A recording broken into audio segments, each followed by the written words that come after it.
Bab 484.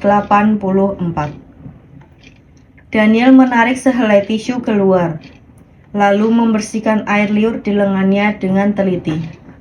Bahkan pipi mungil tembem Carla serta bibir merah mudanya juga dibersihkan bersama.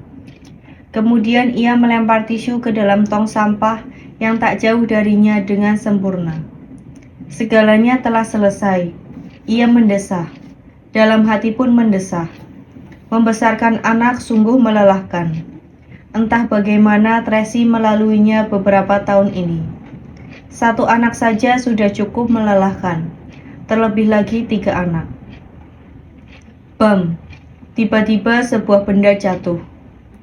Daniel menoleh. Pistol mainan yang didekap Charles jatuh ke lantai. Charles membalikkan badan. Ia hampir saja jatuh dari ranjang. Daniel segera mengulurkan kakinya, menahannya.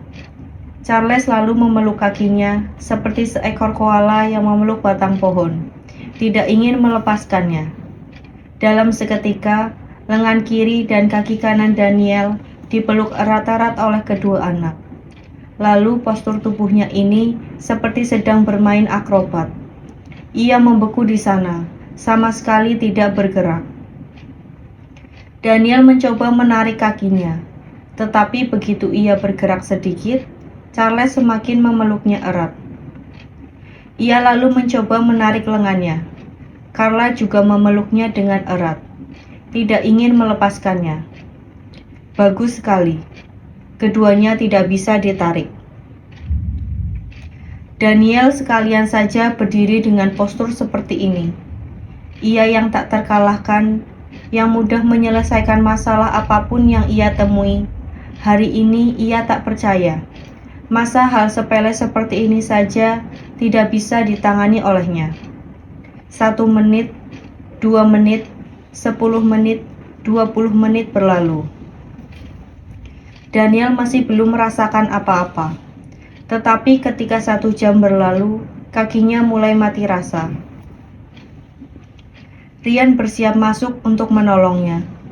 Tepat di saat ini, ia tiba-tiba melihat Carlos sedang membuka mata dan memandang Daniel dengan datar. Tatapan itu seolah seperti melihat seorang pahlawan. Daniel sama sekali tidak menyadari Carlos sudah bangun. Ia masih bertahan hingga Carlos kentut. Put! Daniel memejamkan mata, mengernyitkan kening, dan menahan napas. Lubuk hatinya sudah mau runtuh. Astaga, makhluk apa ini? Peluk lengan, peluk kaki tidak masalah. Tapi mereka malah berliur dan kentut. Bau sekali, bau sekali. Carlos menggunakan tangan mengipas-ngipas. Ia mengatakan, kemarin Charles pasti makan ubi. Bau, bau, bau. Roxy yang tertidur di samping bantal Charles juga berseru sambil mengepakkan sayap. Carla membalikkan badan dan menangis. Di saat ini, tangan kecilnya juga melepaskan lengan Daniel, lalu menggosok matanya dengan gemas. Kenapa? Lengan Daniel telah dilepaskan, tetapi ia sama sekali tidak tenang. Ia mengira dirinya telah berbuat salah, hingga Carla merasa tidak nyaman. Abaikan saja dia, sedang mengigau. Carlos membangunkan Firly yang tertidur di sampingnya. Firly terkejut ketika melihat postur tubuh Daniel. Ia bergegas berlari dan melepaskan lengan Charles, lalu bertanya dengan hati-hati. Presiden Daniel, Anda baik-baik saja kan? Tidak apa. Daniel baru saja berjalan 1 langkah, seolah 1 kaki yang mati rasa itu sudah mengeras membeku. Tetapi, ketika mengingat Carlos masih menatapnya, ia bersikeras seperti baik-baik saja dan melangkah besar berjalan keluar. Paman Daniel. Ketika Daniel tiba di ambang pintu, tiba-tiba Carlos memanggilnya. Daniel menoleh memandangnya. Terima kasih, ucap Carlos dengan suara ringan. Walaupun ucapannya sederhana, Namun, tatapannya yang dulu penuh waspada telah berubah menjadi lebih akrab. Sama-sama, Daniel menyunggingkan senyuman. Istirahat baik-baik. Lalu ia berjalan keluar. Setelah pintu ditutup, ia mengernyitkan kening dan menarik napas. Ia menepuk kakinya pelan-pelan. Ketika kedua kakinya disentuh sedikit saja, ia merasa sedang disengat listrik. Tuan Daniel, Anda baik-baik saja? Rian mempercepat langkah memapahnya. Tidak apa. Daniel berpura-pura arogan lagi.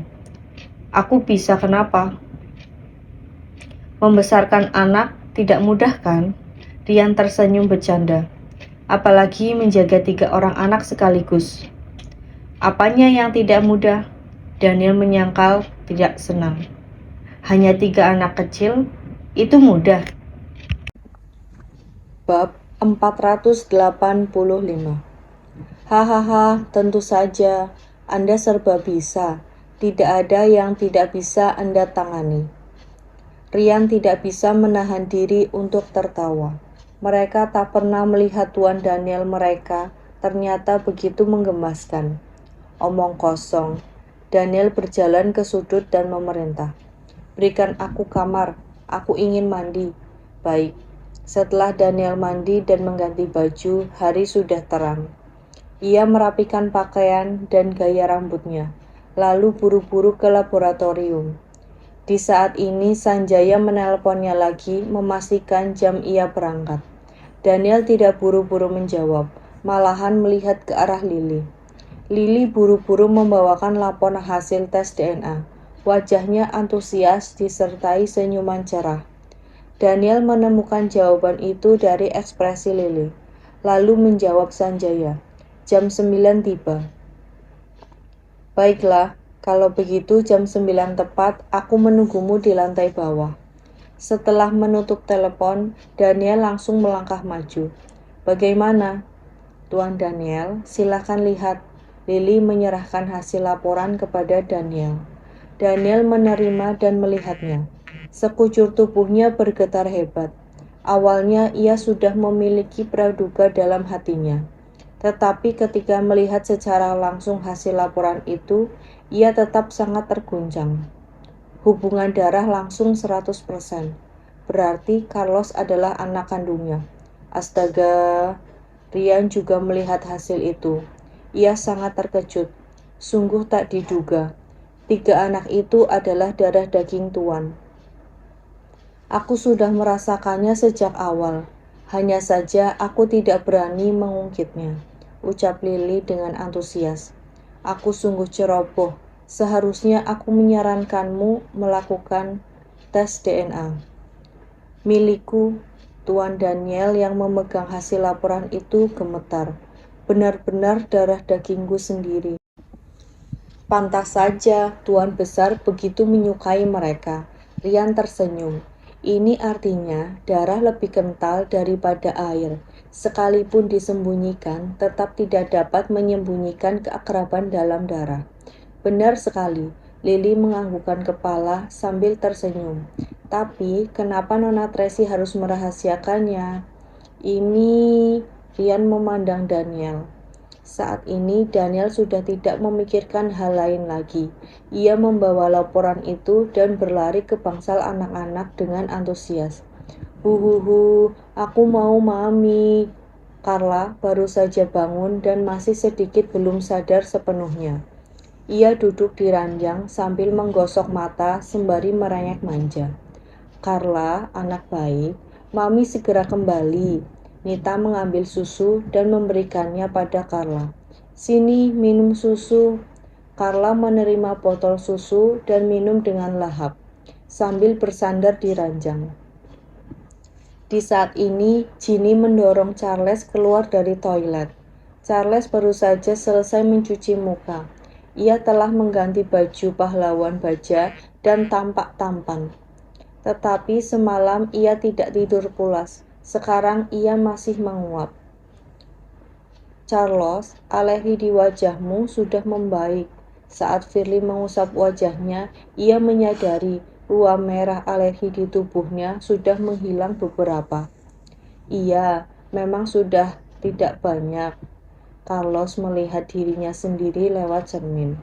Ia mengatur dengan sikap dewasa. Kalau begitu, nanti kita keluar rumah sakit. Oh iya, apa nenek juga rawat inap di rumah sakit ini? Benar, nenek berada di gedung satu lagi, jawab Firly dengan lembut.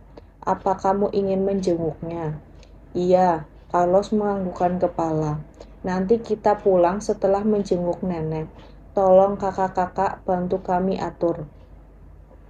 Lebih baik sekarang tanya dokter dulu. Jika dokter bilang kalian boleh pulang, maka kita baru bisa pergi. Firly menjelaskan sambil tersenyum. Baik, Carlos baru saja ingin bicara, pintu kamar tiba-tiba dibuka. Daniel masuk dengan buru-buru. Ia yang selalu dingin dan tenang, sekarang tampak semangat. Ia menatap Carlos, lalu menatap Charles, lalu menatap Carla. Seolah ada hal besar yang ingin disampaikan. Ketiga anak menatapnya dengan melongo. Charles membuka mata lebar-lebar, menunggu Daniel berbicara.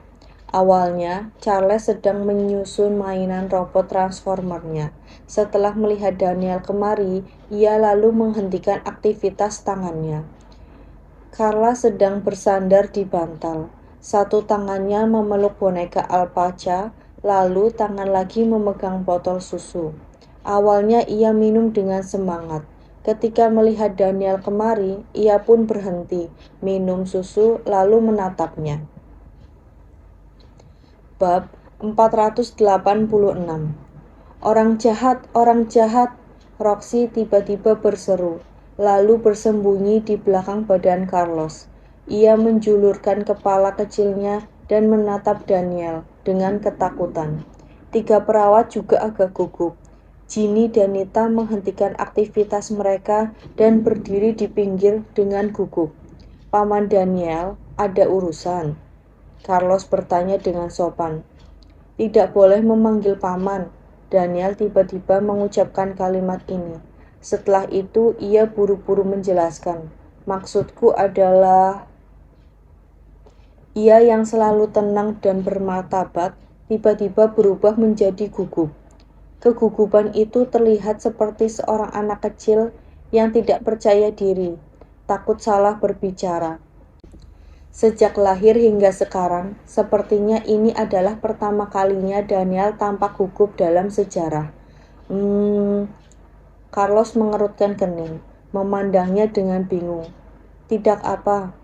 Daniel memutuskan ia akan menunggu Tracy kembali. Mereka berdua yang akan memberitahu anak-anak. Bagaimanapun ia tidak pernah berhubungan baik dengan anak-anak, dan dulu selalu ada salah paham. Ia takut jika gegabah seperti ini, anak-anak akan takut padanya. Bikin aku kaget saja. Charles menepuk-nepuk dadanya. Aku kira kamu minta aku ganti rugi. Ganti rugi? Daniel menaikkan alisnya. Carlos bilang, semalam aku memeluk kakimu saat tidur dan kentut ke arahmu. Charles menatapnya dengan lesu. Jadi aku kira... Carla menggenggam erat botol susunya dan bertanya dengan suara kecil. Kak Carlos bilang air liurku mengenai tubuhmu dan juga menekan lenganmu hingga bengkak. Apa benar? Iya, Daniel menyunggingkan senyuman. Tidak apa, selama kalian senang. Ia sekarang merasa apapun yang dikatakan anak-anak itu sangat menggemaskan. Maafkan aku akan berbagi mainan denganmu. Charles menyerahkan mainan robot di tangannya kepada Daniel. Ekspresinya sangat tulus. Kedepannya, aku tidak akan makan ubi lagi. Dengan begitu, kentutku tidak akan bau. Hahaha. Daniel tertawa. Ia benar-benar tidak tahu bagaimana membalas omongan Charles.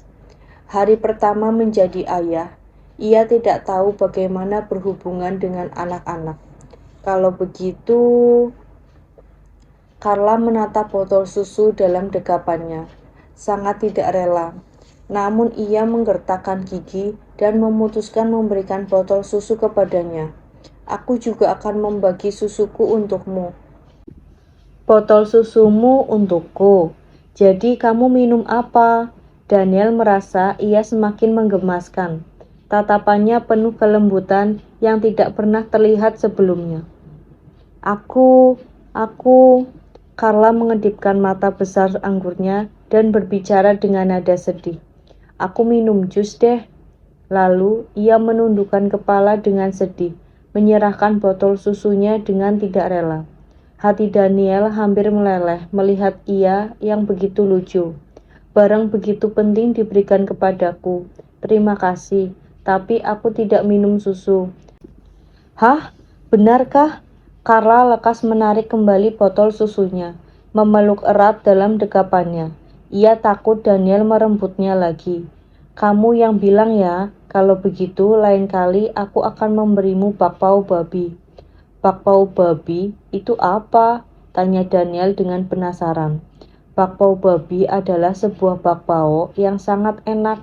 Bentuknya seperti babi kecil. Carla menggunakan tangan mungilnya mendeskripsikan. Bakpao babi buatan nenek sangat enak. Bakpao buatan mami, Carla merenung dengan serius, lalu menjawab, lumayan.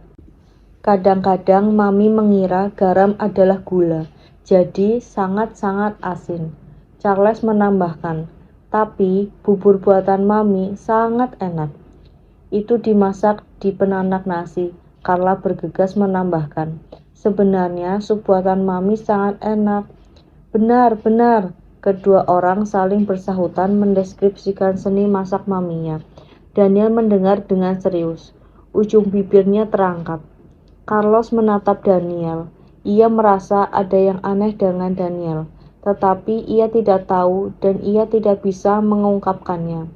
Ia hanya merasa orang jahat seperti iblis ini rasanya berubah menjadi lebih akrab. Bab 487. Daniel menemani anak-anak sebentar. Setelah diingatkan Rian, ia baru bersiap menuju rumah sakit Prima bertemu Tuan Besar. Sebelum ke sana, Carlos mengantarkannya keluar dan bertanya dengan sangat serius. Paman Daniel, apa ada hal yang ingin kamu katakan? Bagaimana kamu tahu? Daniel merasa IQ dan EQ Carlos melebihi anak-anak seusianya. Charles dan Carla lebih mirip seperti anak umur 3 tahun, sedangkan Carlos lebih mirip dengan dirinya waktu kecil. Aku hanya merasa sikapmu sepertinya berubah. Carlos menebak. Kamu berubah sepenuhnya. Daniel berjongkok, kedua tangannya memegang pundaknya. Tunggu mamimu pulang, aku dan mamimu akan mengumumkan sebuah kabar. Kabar apa? Carlos sudah tak sabar ingin mengetahuinya. Untuk sementara dirahasiakan. Daniel membungkam mulut. Kabar baik atau kabar buruk? Carlos bertanya lagi. Tentu saja kabar baik. Daniel mengusap kepala kecilnya dan menyunggingkan senyuman. Nanti setelah pemeriksaan terakhir, kalian tinggal di rumahku. Malam nanti, aku akan membawa mamimu pulang. Tinggal di rumahmu? Carlos terkejut dan lekas bertanya. Bukankah tidak baik? Lebih baik kami tinggal di rumah kakek saja. Kedepannya tidak boleh panggil kakek lagi. Daniel ingin menjelaskan status kepadanya. Sebenarnya seharusnya memanggil kakek buyut, tetapi jika sekarang dikatakan, rahasia akan terungkap. Kenapa? Carlos agak gelisah. Kening kecilnya berkerut. Nanti malam baru kita jelaskan padamu, ucap Daniel dengan enteng. Kakek sedang sakit, tidak ada waktu menjaga kalian, sedangkan mami juga akan repot jika harus ke sana. Jadi, aku akan mengatur kalian tinggal di rumahku. Hari ini kalian istirahat di rumah sakit dulu. Aku minta orang persiapkan kamar kalian dulu. Tapi, sudah diputuskan. Carlos baru saja ingin bicara, Daniel sudah berdiri dan memerintah Lily. Kamu atur dekorasi kamar anak. Harus menggunakan barang terbaik. Malam ini mulai tinggal. Baik, aku segera mengaturnya. Lily menundukkan kepala menerima perintah. Selanjutnya, 3 anak ini akan menjadi pewaris Valence. Ia harus lebih berhati-hati melayani mereka daripada sebelumnya. Kalian bersembilan. Daniel memberi perintah kepada pengawal terunggulnya yang berbaris 2 baris di belakangnya. Mulai hari ini kalian bertanggung jawab melindungi keamanan Tuan Muda dan Tuan Putri. Baik, Tuan Daniel, 9 orang itu menjawab dengan serentak. Suaranya menggelegar seperti petir. Carlos terkejut melihat hal itu. Ini apa yang terjadi? Meminta Dr. Lily mendekorasi kamar mereka dan meninggalkan setengah pengawal untuk melindungi mereka bertiga. Selain itu, tadi menyebut Tuan Muda dan Tuan Putri. Ini rasanya aneh sekali. Aku pergi dulu. Daniel menoleh memandang Charles. Ia ingin membuka mulut memanggil nama yang bisa dipanggil Tracy kepadanya. Tapi ia tidak tahu bagaimana mengucapkannya. Oleh karena itu, ia menggunakan cara pria. Ia mengulurkan kepalan tangan kepada Carlos. Carlos tertegun, lalu mengulurkan kepalan tangan kecil dan tos dengannya. Lalu kedua orang ini saling bertatapan sambil tersenyum. Carlos Smith, tunggu aku pulang. Daniel memanggil namanya tidak selembut Tracy, dan juga tidak sehangat orang lain. Panggilan ini ada rasa keintiman dan kepercayaan. Iya, Carlos menganggukkan kepala dengan semangat. Tubuh kecilnya tampak penuh dengan energi dan postur tubuhnya tegap. Daniel membelai kepala kecilnya, lalu mengalihkan pandangan menuju Charles dan Carla yang bersembunyi di balik pintu. Daniel melambaikan tangan kepada mereka, lalu berbalik badan pergi. Kak Carlos, Charles mendekati dengan kursi rodanya dan bertanya dengan semangat, apa yang terjadi? Kenapa tiba-tiba hubunganmu begitu baik dengannya? Kak Carlos, kamu jadi temannya? Carla bertanya dengan suara kecil. Teman. Roxy sangat penasaran. Aku merasa sebelumnya kita salah paham padanya. Carlos memandang punggung Daniel yang menjauh. Hatinya menjadi agak semangat. Aku sekarang merasa ia orang yang sangat baik.